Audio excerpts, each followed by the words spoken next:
Assalamualaikum warahmatullahi wabarakatuh. Perkenalkan, saya Gusra Pramudianda, BP 1910-27-3010, Pemilihan Pertanian dengan mata kuliah Ekologi Manusia. Baiklah, perkenalkan Jawa Yuni dari BP 1910-27-1009 dari Prodi Penyuluhan Pertanian Ekologi Manusia. Kami akan mempresentasikan bagaimana cara memperbaiki kondisi masyarakat suku asli Riau dan lingkungan. Orang suku Laut adalah kelompok etnis dalam jumlah kecil di tengah mayoritas masyarakat Melayu. Hidup berkelana di laut adalah sejarah masyarakat suku Laut. Dengan sampan berkajang yang berfungsi sebagai rumah dan lambang kesatuan sebuah keluarga, kehidupan seperti itu berlangsung berabad lamanya. Semua aktivitas kehidupan berlangsung di dalam sampan, dengan laut sebagai pemenuh segala kebutuhan hidup. Suku Laut awalnya hidup nomaden, pindah dari satu pulau ke pulau yang lain menggunakan sampan yang sekaligus dijadikan sebagai tempat tinggal mereka. Sampan-sampan tersebut beratapkan kajang. Kajang sendiri merupakan atap rumah sampan yang terbuat dari daun pandan maupun daun rumbi, atau sebagian lain menyebutnya rumbia. Kehidupan mereka sangatlah bergantung pada laut dan masih sangat tradisional. Masyarakat suku Laut memiliki ciri ketidakberdayaan secara ekonomi, sosial, budaya, dan politik. Masyarakat ini secara material belum mampu mencukupi kebutuhan hidup minimal yang diperlukan sebagai manusia wajar. Mereka mengalami keterbatasan di lingkungan sosialnya, baik untuk melakukan sosialisasi, interaksi secara vertikal, dan bahkan untuk menjalin hubungan keluar dari lingkungannya pun sulit. Mereka secara kultural mendapatkan perlakuan yang tidak setara dan dipandang undergrad dalam segmentasi atau struktur sosial. Hubungan sosial masyarakat suku Laut dengan masyarakat lokal tidak begitu intens. Hal tersebut dikarenakan beberapa faktor. Yang pertama yaitu lokasi tempat tinggal mereka yang cukup jauh dari masyarakat sekitar.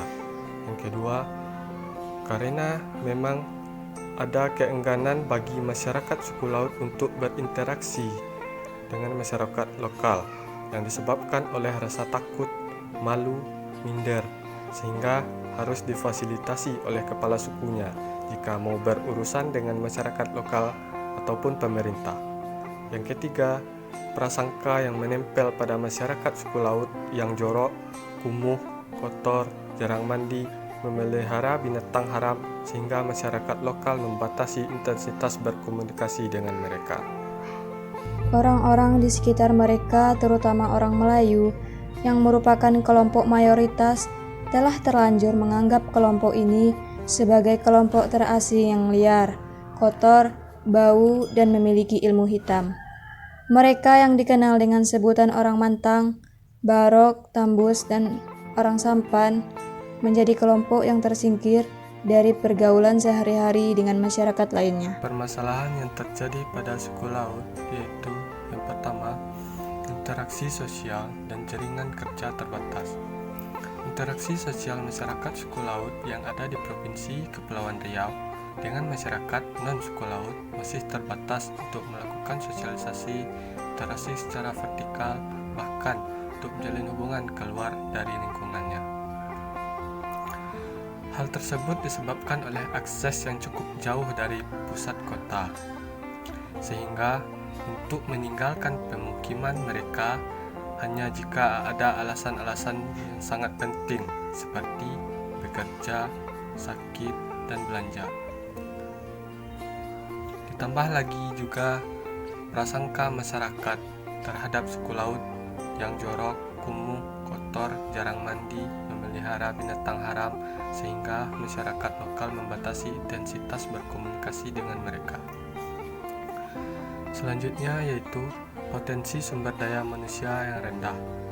Masyarakat suku Laut secara material belum mampu mencukupi kebutuhan hidup minimal yang diperlukan sebagai manusia wajar. Satu-satunya keterampilan yang dimiliki oleh masyarakat suku Laut adalah menganyam kajang. Hal tersebut belum produktif dalam menambah penghasilan mereka. Yang selanjutnya yaitu akses pendidikan yang masih minim. Masih banyak usia anak sekolah masyarakat suku laut yang putus sekolah, bahkan tidak pernah bersekolah karena jarak sekolah dan rumah yang cukup jauh, bahkan di luar pulau. Ditambah lagi mereka masih belum memahami arti pentingnya sekolah demi masa depan mereka sendiri. Jadi untuk solusinya sangat perlu upaya pemerintah untuk lebih memperhatikan suku laut agar mereka mendapatkan akses yang sama dalam hal pengembangan sumber daya manusia, pengolahan sumber daya alam, penguatan kelembagaan, kelengkapan sarana dan prasarana kehidupan, pembuatan rumah yang layak huni, bisa bantuan peralatan kerja untuk melaut, juga bantuan fasilitas dan tenaga kependidikan, bantuan fasilitas kesehatan, bantuan listrik, dan air yang bersih.